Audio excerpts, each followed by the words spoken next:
Hi guys, welcome to my YouTube channel. It's me Patel Pranavi. ఇవాళ vlog ఏంటంటే మా mummy ఈరోజు థర్స్డే కదా, మా మమ్మీ ఫాస్టింగ్. మా మమ్మీ ఇప్పుడు టిఫిన్ చేసుకుంటుంది. ఏం చేస్తుందో చూపిస్తా, చూడండి. స్పెషల్ ఏంటంటే బజ్జీలు చేస్తుంది, ఆనియన్ పకోడీ. ఆ ప్రాసెస్ ఎలా చేయాలో చూపిస్తా. Let's get go.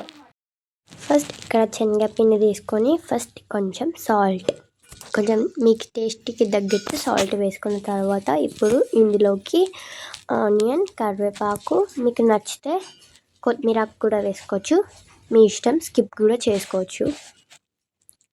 మీకు నచ్చితే కొత్తిమీర వేసుకోండి, లేకపోతే లేదు. ఆనియన్ అండ్ కరివేపాకు మెయిన్ వేసుకోవాలి ఇందులోకి.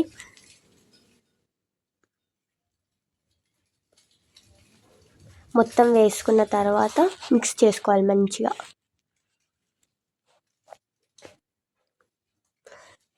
ఇందులోకి కొంచెం చిటికెడు కారం, మీ టేస్ట్కి తగ్గట్టు మీరు వేసుకోండి, మళ్ళీ కారం అవుతుంది. కారం అండ్ కొంచెం జీలకర్ర వేసుకుందాం. జీలకర్ర వేసుకుంటే టేస్ట్ బాగా వస్తుంది ఫ్రెండ్స్. చూడండి గైస్, ఇలా మంచిగా మిక్స్ చేసుకోవాలి.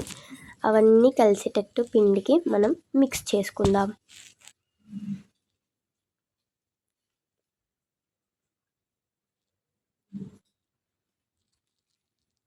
ఇందులోకి కొంచెం మధ్య మధ్యలో వాటర్ పోసుకొని మిక్స్ చేసుకోవాలి. మంచిగా మిక్స్ చేసుకోవాలి గైస్. పిండి మెత్తగా ఉండేటట్టు మిక్స్ చేసుకోవాలి. బాగా లూజ్ కూడా ఉండకూడదు, మీ కన్సిస్టెన్సీ తగ్గట్టు. ఇది చూడండి గైస్, మా మమ్మీని ఎప్పుడు చూడలేదు కదా వీడియోలో, అందుకే ఇప్పుడు చూపించా. ఫస్ట్ స్టవ్ ఆన్ చేసుకొని ఆయిల్ హీట్ ఎక్కిన తర్వాత ఇప్పుడు మనం తయారు చేసుకున్న మిక్చర్ని ఇప్పుడు ఇందులోకి బజ్జీలాగా పకోడీలాగా వేసుకుందాం.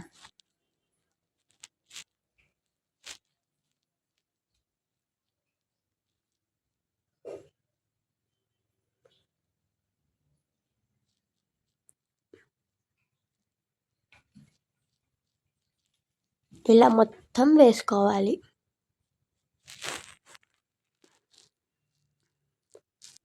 మీకు బౌల్లో పట్టేంతవరకు మీరు వేసుకోండి. ఇవి వేగాక మళ్ళీ చూపిస్తా.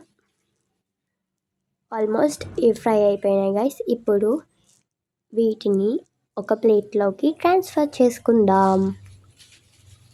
మంచిగా వడగట్టుకొని టిష్యూ పేపర్లో ట్రాన్స్ఫర్ చేసుకోండి. చూడండి గైస్, చాలా క్రిస్పీగా క్రంచీగా వచ్చాయి.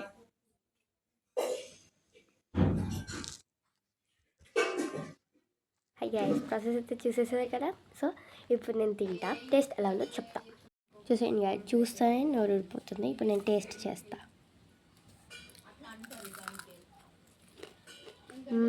ఏమి గైస్, చాలా బాగుంది. ఖచ్చితంగా మీరు కూడా ట్రై చేయండి. మా మమ్మీ అయితే టిఫిన్స్ చాలా బాగా చేస్తుంది, కర్రీస్ కూడా. ఈ వీడియో కనుక మీకు నచ్చినట్లయితే like, share, comment and subscribe to my YouTube channel. It's me Patel Pranavi.